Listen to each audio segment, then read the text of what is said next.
Women, this is for you.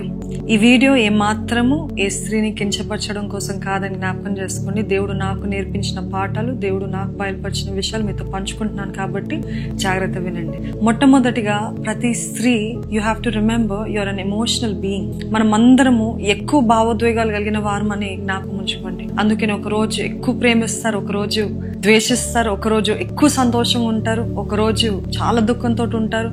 చాలా మంది స్త్రీలకి PMS అంటారు, పీరియడ్స్ ముందు కూడా there mood is all over the place కదా. కానీ ఈ రోజు మనం అడగాల్సింది ఏంటంటే, స్థిరమైన మనస్తత్వము నాకు దయచే, ఎమోషనల్ స్టెబిలిటీ దయచే ప్రభా.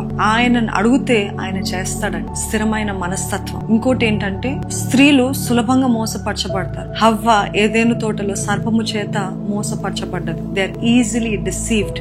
మీరు అనుకోవచ్చు, ఐఎమ్ నాట్ ఈజీలీ డిసీవ్డ్ అని అనుకుంటారేమో, కానీ వాడు మన దగ్గరికి ఎలాగ రావాలో, ఎలాగ మనని మోసపరచాలో వాడికి బాగా తెలుసు. కాబట్టి ప్రతిదీ మీరు చూసేది, మీరు వినేది, మీరు ఎవరు సలహాలు తీసుకుంటున్నారో చాలా జాగ్రత్తగా ఉండండి. ఎవరు పడితే వారి సలహాలు తీసుకోకండి. సో కాల్డ్ క్రిస్టియన్ ఇన్ఫ్లుయెన్సర్స్ కూడా ఎన్నో కుటుంబాలని విభజిస్తున్నారు, నాశనం చేస్తున్నారు. లేదు, నువ్వు చెప్పేదే కరెక్ట్ అంటున్నారు. కాదు, we might be in error, they might be in error, but the word of God will never be in error. ఎప్పుడు కూడా దేవుని వాక్యం ఎర్రర్ లో ఉండదు. దేవుని వాక్యానికి అంగీకారం ఉందా మనుషులు ఇచ్చే సలహాలు?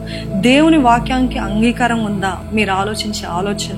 దేవుని వాక్యానికి అంగీకారం ఉందా మీరు ప్రవర్తించే విధానం అనేది మనము చూసుకోవాల్సిన అవసరం ఎంతో ఉంది. మూడవది, తొందరగా ఒఫెండ్ అవుతున్నారు, తొందరగా బాధపడతారు, తొందరగా మనసు నొచ్చుకుంటుందా మీకు?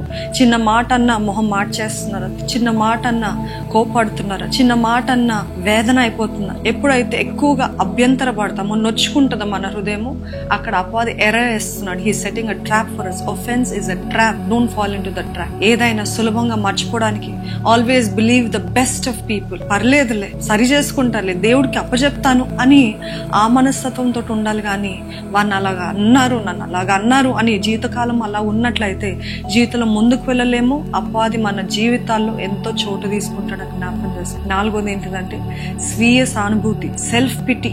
నా జీవితం ఏంటి ఇట్లా, నా జీవితం ఏంటి, అందరూ నాశనం చేస్తారు, నేను ఈయనని పెళ్లి చేసుకున్నప్పటి నుండి నాకు ఇట్లాగా అయిపోయింది, లేకపోతే నా తల్లిదండ్రులు మంచి చూసుకుని ఉంటే నాకు ఇట్లా ఉండేది కాదు అని ఎప్పుడు చూసినా ఎవరిదో తప్పు అంటూ నా జీవితము నాశనం అయిపోయింది, నాలాగా బాధపడేవారు ఎవరు లేరు, నేను బాధపడుతున్నంతగా ఎవరు బాధపడట్లేదు, నేను అనుభవిస్తున్నంత ఎవరు అనుభవిస్తున్నారు. కాదండి, అది తప్పైన మనస్తత్వము. జ్ఞాపకం ఉంచుకోండి, అనేక మందికి లోకంలో మనకంటే ఎక్కువగా బాధలు, శ్రమలు ఉన్నాయి. కానీ మనం అనుకుంటాం మనకే ఉన్నాయి అనుకుంటాం. అది తప్పు. Self pity is wrong. It's a trap of the enemy. స్త్రీలారా, women, be very careful.